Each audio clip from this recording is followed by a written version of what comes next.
Hey everybody, today I'm going to be talking about choice and do I believe it's an illusion? How much control do we really have over our lives and situations and emotions?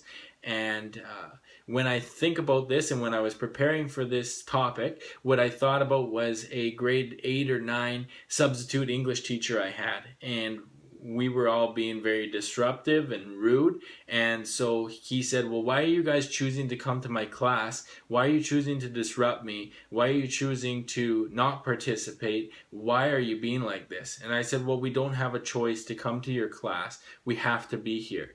And he said, no, you have a choice not to be here. And I said, well, if I choose to skip your class, my parents are going to get a phone call. And when I go home, then I'm going to get yelled at and I'm going to get in trouble. And he said, well, do you not have a choice to walk out of my class, walk out of this school, and never go to your family again? And I said, of course I have a choice not to go to my family again, but I want to eat. I want to go and I want to have quote unquote free shelter, free food. Of course, I love my family, so I want to go back to them. And he said, well, then it's a choice to come to my class. When you can think of something that you don't have full control over, interrupt me and let me know then. But until then, shut up. And so that kind of really did work. He was pretty stern, and so of course I listened then. And what I was also trying to do is prove him wrong. And the little shitty teenager I was, and so I spent the rest of the class trying to think about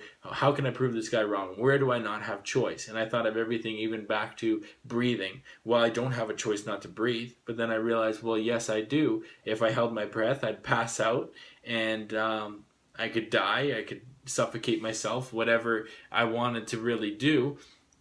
And that's where I ended up. And so of course I was quiet the rest of the class. I went home and I realized that choice is something that's prevalent, and I have a lot more opportunity than I give myself credit for. I'm not mentally or physically handicapped. I am fortunate enough to be born into a free country, and so I have what I'm going to call the maximum available choice available to me. I didn't grow up well off or in a great socioeconomic status or anything like that, but I had the choice to change my situations. And so that was really a shifting point in my psychology and the way I think and all those sorts of things. And I think is what really made me the optimistic person I am today, that will take chances and take opportunities to make my life a lot better. And so I really thank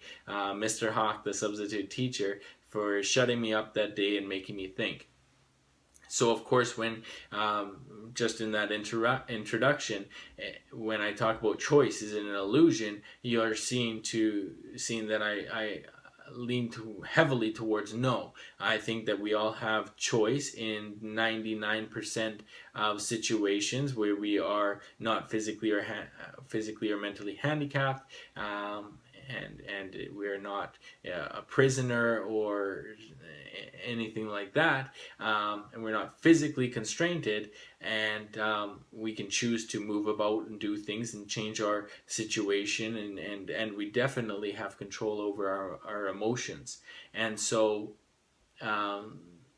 getting into it, what I'll use is the illusion of choice that some people see is that, you go to the grocery store and you want the best cut of meat, and so you have the $5 steak, the $10 steak, and the $40 steak. Now you decide that you want to have steak that evening, and you want the best cut of steak, so you go up to the top sirloin or whatever a good cut of steak is, and but then you also decide, well, I don't want to have the preservatives, I don't want to have the GMOs, I don't want meat that's been bathed in ammonia, I want meat that's been ethically treated.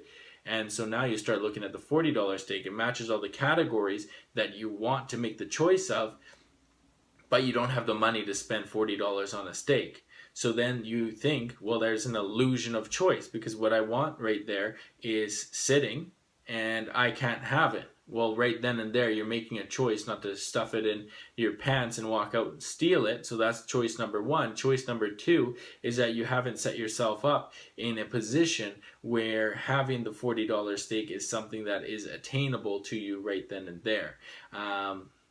When we can look at things like people spend thousands of dollars a year on vacations, or maybe you bought a car that was out of your price range but you really wanted it, and now you're paying premiums on financing that really sets you up for failure in making the maximum amount of choice on the available options to you, and maybe you're paying interest on loans that you took out to buy material possessions that you really didn't need, or any number of things, and that had a domino effect in you standing at the store and having to get the $10 steak and not the $40 steak that you really want. And so a lot of people will then go and blame the government or blame the food producers for not setting up food to be across the board more affordable, or not have GMOs as a standard, or not have the preservatives, or that all meat needs to be ethically treated. And I do think it should be, but we can't play the blame game. Because really, when we buy the $10 steak, we're financially supporting the option that we do not want to take. And so what I think the best thing to do right there is to not buy steak that night. You buy whatever else that you can afford that fits your moral makeup, for a lack of a better term, and you go forward and you save and you change your financial status so that you can go and you can buy what you want and financially support the choices that you want to make. And so what that goes to is that we can then have the ability to make the choice to take charge and dictate the market. When Netflix came out, what happened? Or even the internet, for lack of before Netflix was around,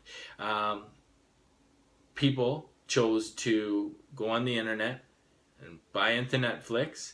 And then all of a sudden, people were not going to the movie store because it was shitty. You had to go to the movie store. You had to hope that there was copies of the movie you wanted left.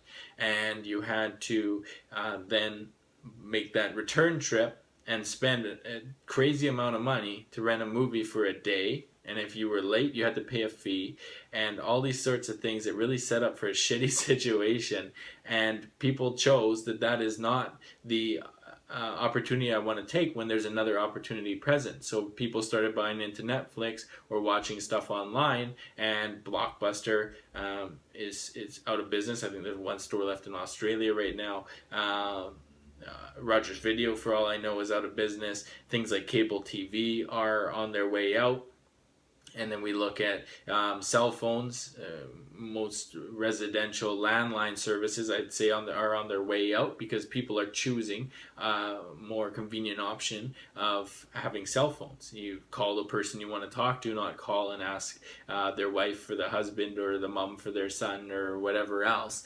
You call and talk directly who you want to. And so that's how people have made a choice and dictated markets on multi-billion-dollar companies. And so we had the choice between not paying the $30 for a premium of steak, and we feel that is unattainable, but we do feel that it was attainable for everybody to work together and completely change multi-billion-dollar industries. And so I think that really speaks to the opportunity that we all do have. The attainability of our goals is directly related to the priority and effort we put towards realizing them.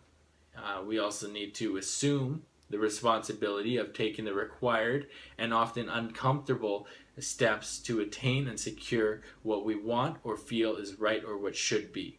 Got to make those sacrifices to get that $40 steak and not support the $10 steak of the meat that we do not feel is ethical or is going to have a significant nutritional impact on our bodies. So I want to keep this short, so I'll get to the point of my conclusion. And my conclusion is, of course, I don't think that there is such thing as an illusion of choice under normal circumstances. And there may be an illusion of achievability driven by a lack of faith or perseverance that has been accepted by some as reality. Unfortunately, also perception is reality. Fortunately, unfortunately, it depends on how you look at things. And I hope that more people choose to look at that as fortunately that perception is reality. We need to deem our ultimate happiness and success as an achievable priority. Remember to stay hungry, humble, and smart. Be the change you want to see in the world and in your life. Life will pay you whatever you ask of it. So ask for the maximum. Love you. Bye-bye.